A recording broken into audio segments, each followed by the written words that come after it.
Welcome back to my conversation with Jafar Farah, who is the director of the Mossawa Center in Haifa. Mossawa means equality in Arabic, and Mossawa Center strives for equality for Arab-Palestinian citizens in the state of Israel.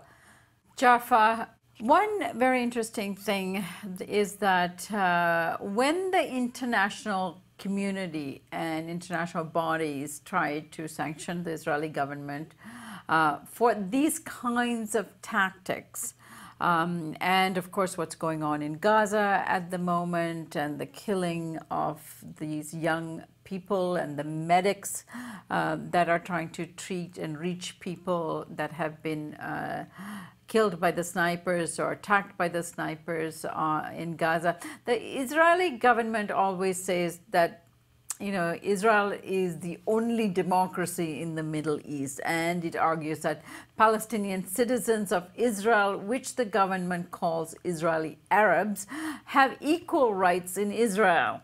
Now, I'd like your comments on that in terms of a person who lives and breathes and tries to express your rights as a Israeli Arab living in Israel. Give us a sense of whether you feel that your rights as a citizen is respected. Look, first of all, Israel is occupying the Palestinian territories, and the Gaza Strip is under siege. So to say Israel is a democracy while Israel is implementing occupation on almost 3-4 million Palestinians, that's not a real democracy. You know, when you have a full citizenship for settlers that are living in occupied territories, and people that are living under a military regime in the same district in the West Bank, you can't call it real democracy. When it comes to inside the Green Line, and this is like, we have two scenes. One in the occupied territories, which if you cross the border, you will not feel actually that you are crossing the border, you are crossing the Green Line. But let me say, you know, even inside Israel, what is the legal status of the Palestinian community in Israel? We suffer from different legal system. You know, there is almost 35 laws that guarantee collective rights to Jews even in the U.S. Okay, Jews abroad can come to the airport, to the Ben Gurion airport, Tel Aviv airport, and get my tax money. While if my daughter would fall in love with other Palestinian from the cross border, from the Green Line here, from the West Bank, she can get married to him and live with him.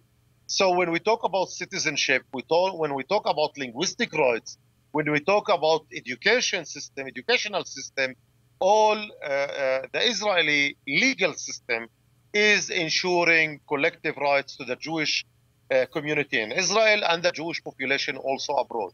This is actually the meaning of Jewish state, that you have one group that have collective rights. They have also historical rights, and also their rights is protected as a basic rights, while you have a minority, fifth of the population in Israel. We are about 20% of the population in Israel, that in most cases we have maximum only civil rights. When we talk about the American example, you know, equality, for example, is part of the Constitution in the US.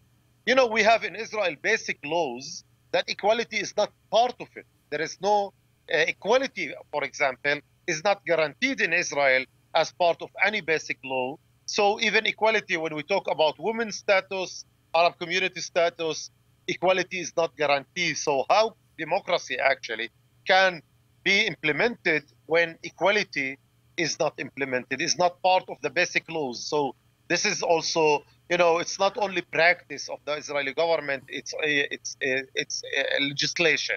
It's basic laws that says Israel is Jewish state first, and then it's democracy. So it's a Jewish state for the Jews and democracy for the Jews. And actually, we are second-class citizens, and we are not willing to accept this status, actually. And that's part of our struggle.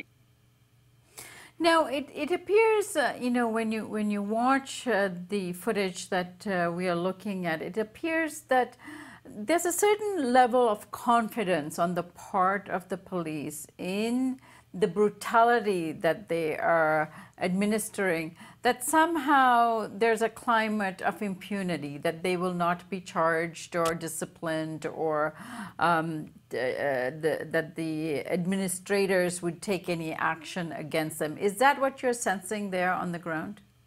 Yes, yes. Actually, there is a special unit in the Ministry of Justice that its job to make investigation with police violence and police that is violating the law. This unit have been paralyzed for the last few years. Actually, since October 2000 until today, there is this culture of impunity when it comes to police violence, especially when it comes to police violence against the Arab community, but let me say also against other marginalized groups. In this case, they started the investigation.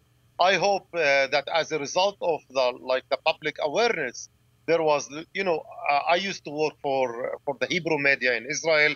I used to work for TV stations and also for Haaretz local newspapers. So I am well connected to the Israeli media. I hope that as a result of the media coverage of what's happening in this investigation, they will be serious. There is culture of immunity when it comes to police violence, especially when it comes to police violence against Arab citizens. We saw that in worst cases, cases of killing Arab citizens by police. We see years of investigations. We see that they dismiss the cases. They don't submit the cases to the courts.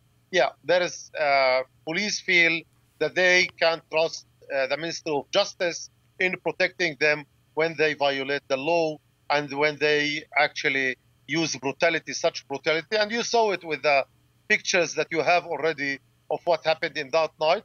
They also, part of what they did in that night, that anybody that was documenting their brutality, they arrested him. My son was arrested because he was actually filming with his mobile the police brutality. He didn't do anything special. So everybody that was using his camera there, he was arrested already in that evening. Right.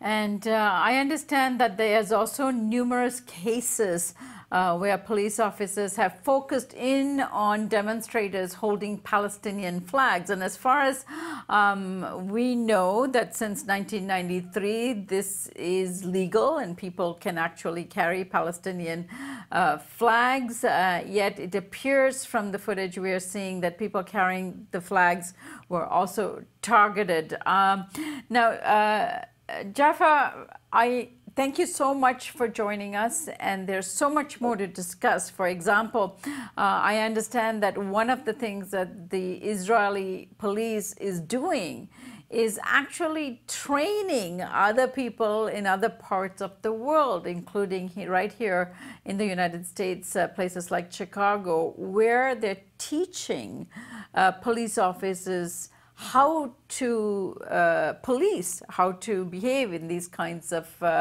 demonstrations, and how to deal with civilians in these cities, which is a very dangerous phenomena. And at some point, I'd like to talk to you about that as well. I thank you so much for joining us, and I wish you a speedy recovery, and looking forward to having you back. Thank you. Thank you. And thank you for joining us here on the Real News Network.